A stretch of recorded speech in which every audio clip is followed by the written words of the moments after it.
I've always believed in the quiet strength of routine. My name is Daniel Harper, a 38-year-old architect with a modest but thriving firm in Portland. My wife, Emily, and I had been married for 12 years, a partnership built on mutual trust, or so I thought. She was a freelance graphic designer, her creativity spilling into every corner of our lives.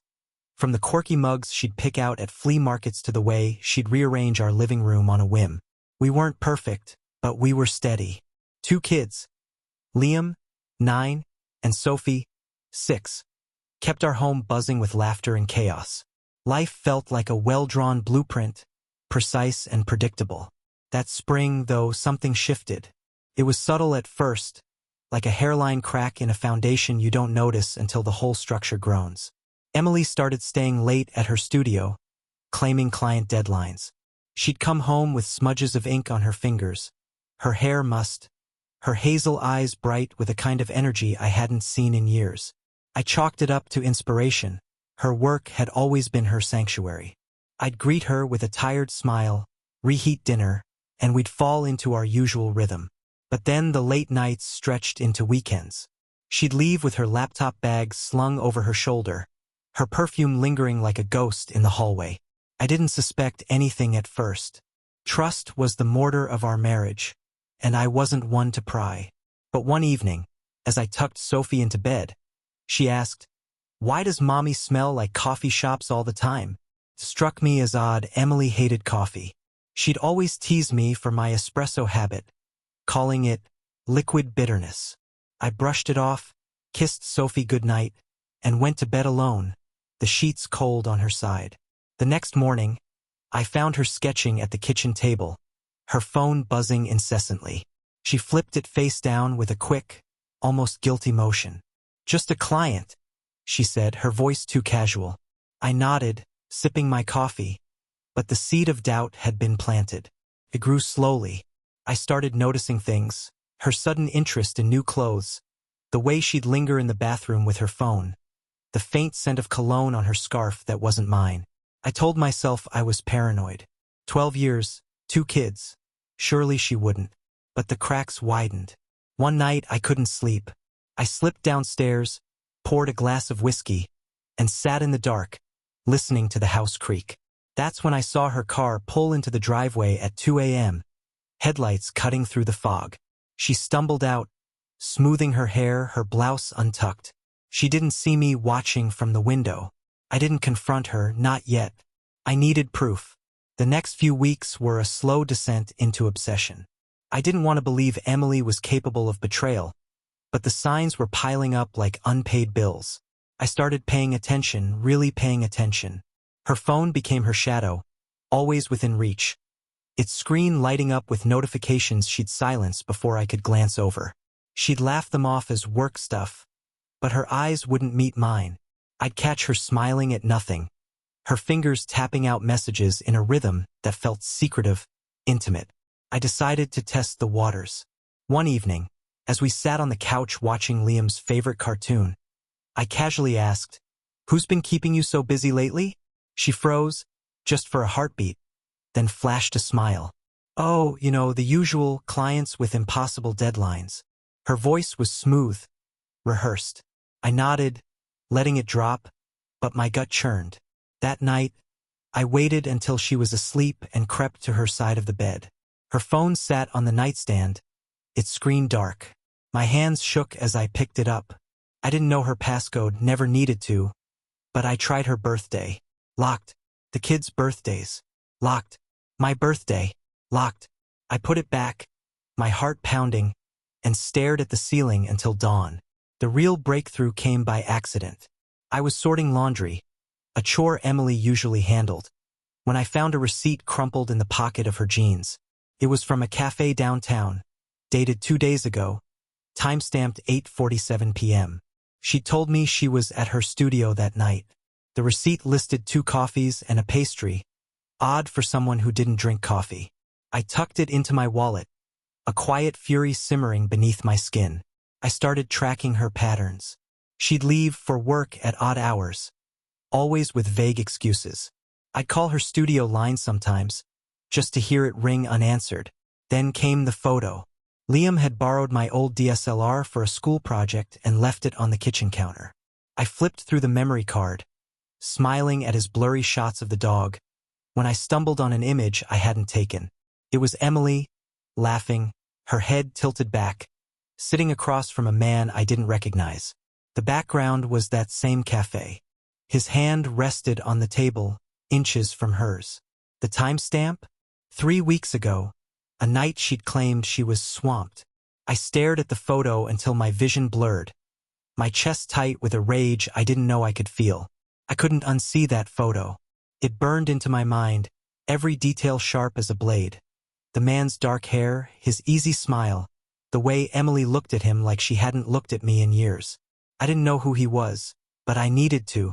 I spent the next day at work distracted, sketching blueprints I'd redo later, my thoughts spiraling. By evening, I'd made a decision. I wasn't going to confront her, not yet. I'd find out who he was first, build my case like I'd design a house, piece by careful piece. I started with the cafe. It was a cozy spot called Brew in Bloom, tucked between a bookstore and a vintage shop. I went there after dropping the kids at school, the receipt still in my wallet. The barista, a young woman with a nose ring, didn't recognize me, but when I showed her the photo on my phone, cropped to just Emily, she nodded. Oh yeah, she's been in a few times. Usually with a guy, tall, dark hair, always orders a flat white. My stomach twisted. I asked if she knew his name. She didn't, but she said they'd been coming in for months. Months. I drove home, my hands gripping the wheel so tight my knuckles ached. That night I dug deeper. Emily was in the shower, her phone unguarded. I tried a new tactic, her laptop, left open on the dining table. She'd always been careless with it. I clicked through her email, scrolling past client invoices, until I found a thread buried in her social tab. The name jumped out, Ryan Kessler. The messages were vague. See you tonight. Missed you yesterday. But the tone was warm, familiar. I Googled him. Ryan Kessler, 35, a photographer based in Portland. His Instagram was public, filled with artsy shots of landscapes and coffee cups. Then I saw it. A photo of Emily, candid, her hair glowing in golden light, captioned, Muse. My blood ran cold. I closed the laptop, my mind racing. Ryan Kessler, the man in the photo, the man she'd been meeting behind my back. I didn't sleep that night. I sat in my office, staring at his face on my screen, memorizing every line. Emily came downstairs the next morning, oblivious, humming as she made breakfast. I watched her, wondering how she could act so normal while tearing us apart. Knowing his name changed everything. Ryan Kessler wasn't just a faceless stranger anymore. He was the crack splitting my life in two. I couldn't confront Emily yet. I needed more. I needed to see it with my own eyes, to catch them in the act, to strip away her lies. But more than that, I wanted her to feel the weight of what she'd done. Not just to me, but to our family. Revenge crept into my thoughts, slow and deliberate, like ink spreading across a page. I started tailing her. It was easier than I expected. She'd leave the house with her usual excuses, late meeting, client pickup, and I'd wait a few minutes before following. I borrowed a friend's car, a beat-up sedan she wouldn't recognize, and kept my distance. The first time, she drove straight to Brew in Bloom. I parked across the street, watching through tinted windows as she slipped inside. Minutes later, Ryan arrived, his lanky frame unmistakable. They sat by the window, laughing, her hand brushing his arm. I gripped the steering wheel, my jaw tight, but I didn't move. I just watched. This became my ritual. 3 nights that week, I followed her, to the cafe, to a park downtown, once to a gallery opening where they lingered too close, their shoulders touching. Each time, I took photos with my phone, blurry but damning. I built a file, dates, times, locations, a catalog of her betrayal. At home, I played the part of the oblivious husband, kissing her cheek, asking about her day. She'd lie effortlessly, her words rehearsed, and I'd nod, swallowing the bile in my throat. The revenge took shape one sleepless night. I wanted it to hurt, not physically but deep where trust and pride lived. I remembered a story she told me years ago about a college ex who'd humiliated her by airing their breakup online. Emily hated public shame more than anything. An idea bloomed. I'd expose her, not just to me, but to everyone. Her friends, her clients, our families. I'd turn her secret into a spotlight. But I needed the perfect moment, the perfect proof. I kept watching, waiting, the fury hardening into resolve. The final straw came on a rainy Thursday. Emily said she had a group project at the studio. A lie so flimsy I almost laughed. I dropped the kids at my sister's, claiming a work emergency, and followed her. This time, she didn't go to the cafe or the park. She drove to a quiet street on the edge of town, parking outside a small apartment building. Ryan's building. I'd found his address on a freelance site. I watched her disappear inside, her silhouette swallowed by the glass door. My hands trembled as I grabbed my camera. I waited 10 minutes, then slipped out of the car, the rain soaking my jacket. The building had a buzzer system, but the side gate was unlocked. I crept up the stairs, my heart hammering, until I found his unit 3B.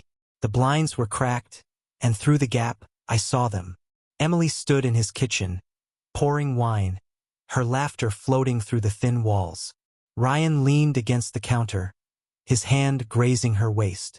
Then he pulled her close, their lips meeting, and something inside me snapped.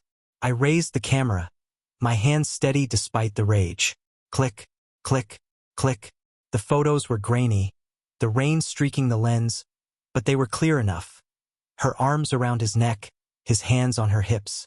I stayed there, frozen, until they moved out of sight, the blinds swaying shut. I didn't need to see more. I had what I needed.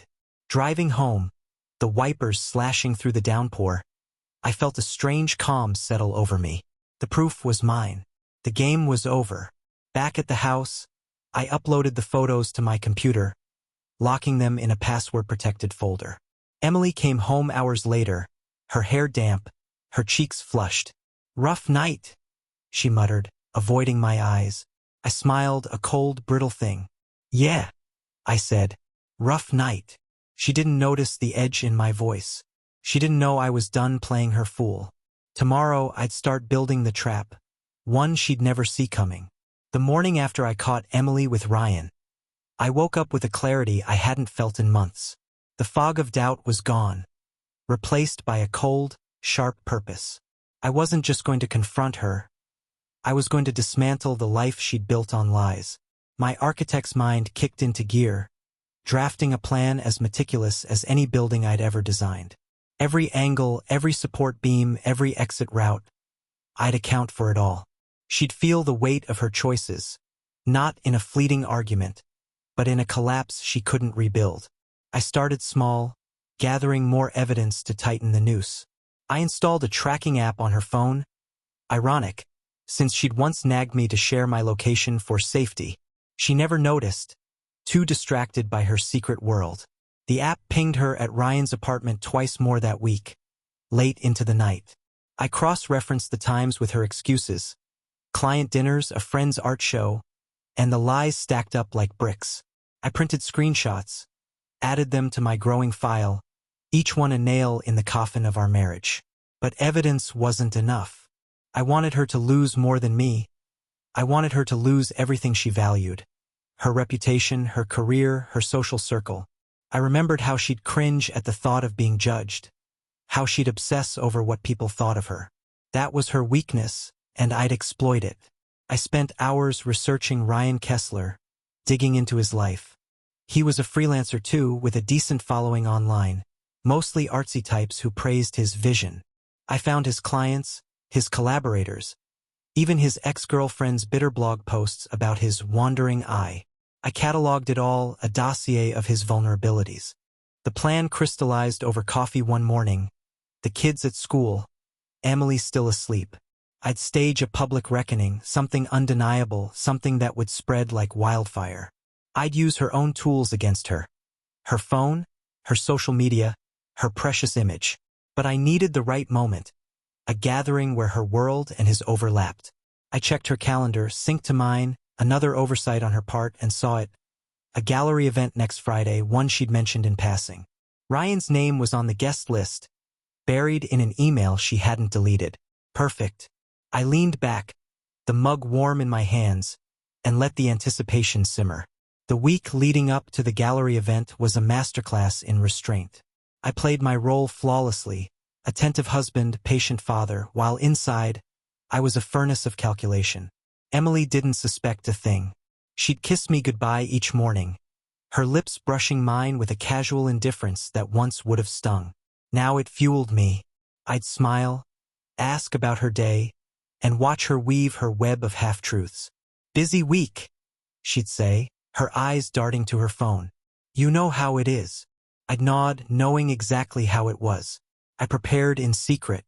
At work, I borrowed a projector from the office, claiming it was for a client pitch. I bought a cheap burner phone, untraceable, and tested it with a few calls to my own number. I edited the photos, hers and Ryan's, the cafe shots, the apartment kiss, into a slideshow stark and undeniable. I added text overlays, timestamps, locations, snippets of her lies pulled from texts she'd sent me. "Working late. Don't wait up. At the studio. Love you." The contrast was brutal, and that was the point. I burned it all onto a USB drive, small enough to slip into my pocket, heavy with intent. I watched her closely, memorizing her habits. She'd leave her phone unlocked sometimes, trusting the house's quiet to shield her. One night, I swiped it while she showered, mirroring her social media accounts to my laptop.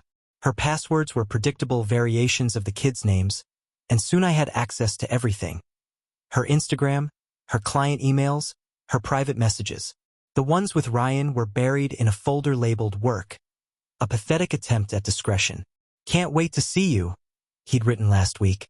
"You're my escape," she'd replied. I saved it all, my hands steady, my anger a quiet hum. Thursday night, she came home buzzing about the gallery event. "It's a big deal," she said, twirling a strand of hair. "Lots of important people." I smiled, pouring her wine. "Sounds exciting. You deserve it." She beamed, oblivious to the trap closing around her. I went to bed early, claiming a headache, and lay there, staring at the ceiling, rehearsing every step. Tomorrow her world would shift, and she'd never see it coming. Friday arrived, gray and damp, the kind of Portland day that seeps into your bones. I dropped the kids at my sister's, citing a late work meeting, and spent the afternoon finalizing details. The USB drive sat in my jacket pocket, a silent promise. Emily left at 6, dolled up in a black dress I hadn't seen before, her perfume sharp and unfamiliar. "Don't wait up," she called, her heels clicking down the hall. I didn't respond, just watched her go, my pulse steady. The gallery was downtown, a sleek space with exposed brick and soft lighting. I arrived late, slipping in with a crowd of strangers, my hood up against the drizzle. The room buzzed with artsy types, painters, photographers, designers, sipping wine and nodding at abstract canvases. I spotted Emily near the back, laughing with a glass in hand, Ryan at her side. His arm brushed hers, a subtle claim. I stayed in the shadows, blending into the crowd, my eyes locked on them. The projector was set up for a presentation, some artist's talk scheduled later. I'd scouted it earlier, posing as a tech assistant, and knew it was linked to a laptop anyone could access. During a lull, when the room's attention shifted to a new exhibit, I moved. The laptop sat unattended on a table, its screen glowing. I plugged in the USB, uploaded the slideshow, and set it to loop silently until triggered. My hands didn't shake. I was past nerves, past doubt. I stepped back, melting into the crowd, and waited. The moment came 20 minutes later. The gallery owner, a wiry man with a goatee, announced a special feature and flicked on the projector. The screen flared to life, and there it was, Emily and Ryan, frozen in that cafe photo, her smile wide, his hand near hers. A murmur rippled through the room. The next slide clicked in, the apartment kiss, rain-streaked but unmistakable. Gasps, whispers. Emily's face drained of color as she turned, her glass trembling. Ryan froze, his eyes darting to the screen, then to her. The slides kept coming, texts, timestamps, her lies laid bare. The room erupted into hushed chaos, eyes pinning her like spotlights. Emily's reaction was instant, visceral. She dropped her glass, the shatter cutting through the murmurs, and lunged toward the projector, her voice a jagged plea. "Turn it off, please." But the gallery owner, confused, fumbled with the controls, and the slideshow looped, her betrayal replaying for all to see. Ryan grabbed her arm, whispering something frantic, but she yanked away, her eyes wild, scanning the crowd. She didn't see me, not yet. I stood near the exit, my hood low, watching her unravel. People stared, some with pity, others with glee. Her clients were there, designers, gallery reps, whispering behind their hands. Her best friend, Claire, approached her, face tight with shock, but Emily pushed past, tears streaking her mascara. Ryan tried to follow, but a cluster of his peers cornered him, their questions sharp. "Is this real? How long?" He stammered, his charm crumbling. I slipped out the door, the rain cool against my face, and drove home, leaving them to drown in the mess I'd made. She didn't come back that night. I sat in the living room, the house silent, replaying the scene. My phone buzzed. Texts from mutual friends, vague and probing. "What's going on with Emily?" I didn't reply. By morning, her social media was a graveyard. Posts deleted, accounts locked. She'd called me twice, but I let it ring, the voicemails piling up. When I finally listened, her voice was raw, broken. "Daniel, we need to talk. Please. I'm sorry. Sorry." The word felt hollow, a pebble against a mountain. She showed up at noon, soaked and disheveled, her eyes red. I let her in, my face a mask. "How could you?" she whispered, trembling. "How could I?" I echoed, my voice ice. "You did this, Emily." I just turned on the lights. She sank onto the couch, sobbing, but I felt nothing. No pity, no regret. The trap had sprung, and she was caught. The days that followed were a slow bleed. Emily stayed at Claire's, leaving me with the kids and a house that felt too big, too empty. Liam and Sophie asked where she was, their small voices tugging at me, but I kept it vague. "Mommy's working on something." I couldn't tell them yet, couldn't shatter their world too. At night, I'd sit with my whiskey, the silence pressing in, and wonder if I'd gone too far. But then I'd see those photos in my mind, her with him, and the doubt burned away. Her career took the hardest hit. Word spread fast in Portland's tight-knit creative scene. Clients dropped her, citing personal issues. Her online portfolio vanished, her email inbox flooded with cancellations. I heard through a friend that Ryan's reputation tanked too. His latest exhibit pulled, his followers deserting him. They deserved it, I told myself. They'd built their little fantasy on my life, and I'd razed it to the ground. Emily came back on Tuesday, begging to talk. She stood in the kitchen, her hands twisting together, and spilled it all. How it started 6 months ago, how Ryan understood her in ways I didn't. "It was a mistake," she said, tears falling. "I love you, Daniel." I stared at her, the woman I'd built a life with, and saw a stranger. "You loved me so much you lied to my face," I said, my voice flat. "You loved me so much you broke us." She flinched, but I didn't stop. "You don't get to cry your way out of this." I told her I wanted a divorce. She begged me to reconsider, for the kids, for us, but I was done. I handed her a folder, copies of the photos, the texts, everything I'd shown at the gallery. "Take it," I said, "a reminder of what you threw away." She left, clutching it, her sobs echoing down the hall. I locked the door behind her, my chest tight but resolute. The revenge was complete, but the victory felt hollow, until I realized this was just the beginning of her reckoning. After Emily left with the folder, I didn't waste time licking my wounds.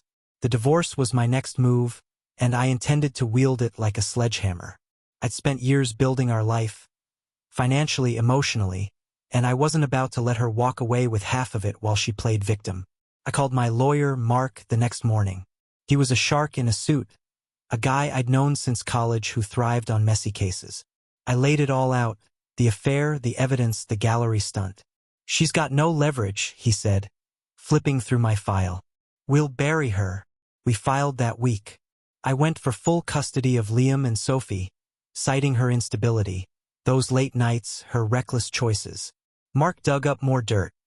A credit card statement I'd missed, showing hotel charges and dinners I hadn't paid for. It was all tied to Ryan. Timestamps matching her work excuses.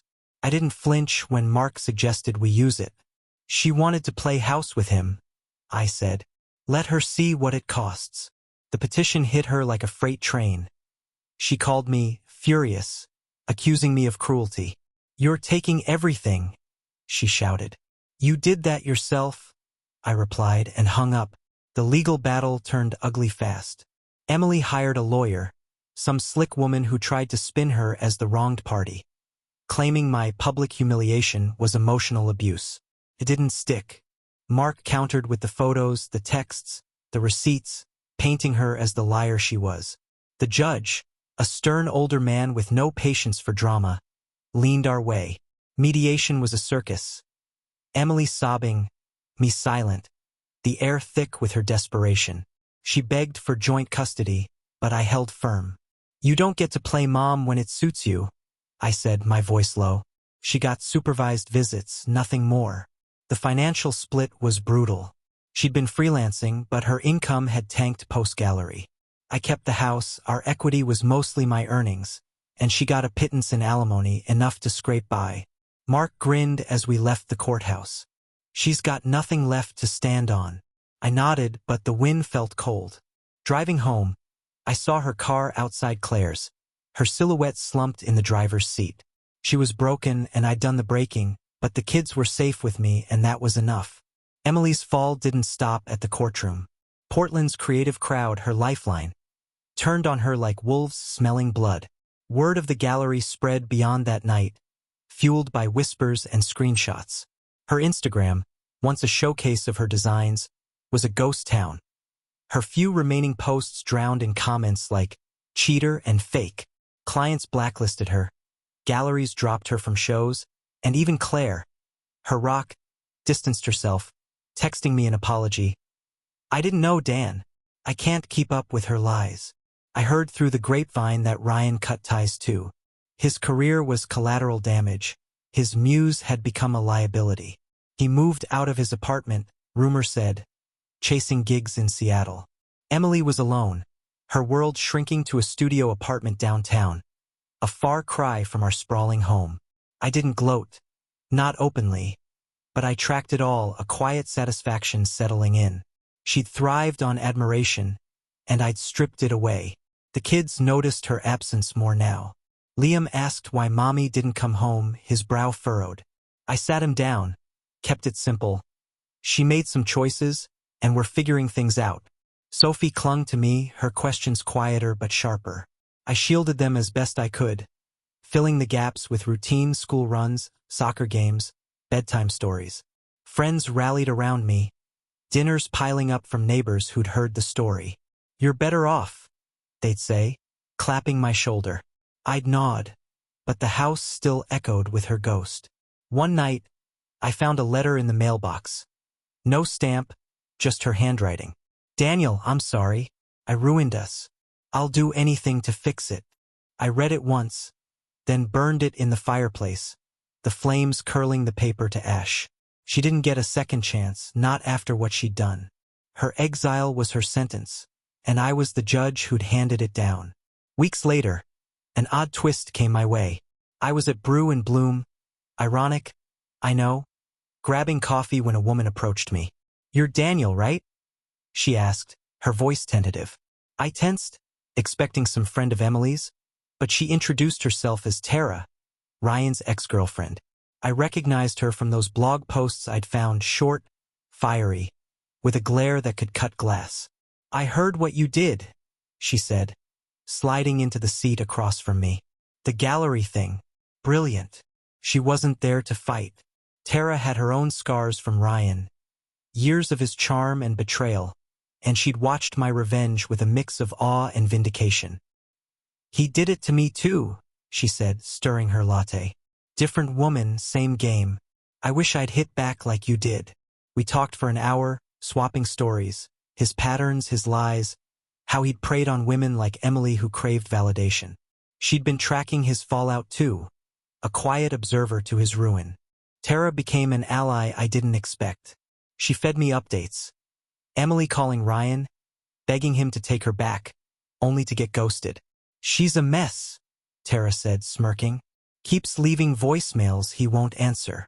I didn't ask how she knew. I didn't care.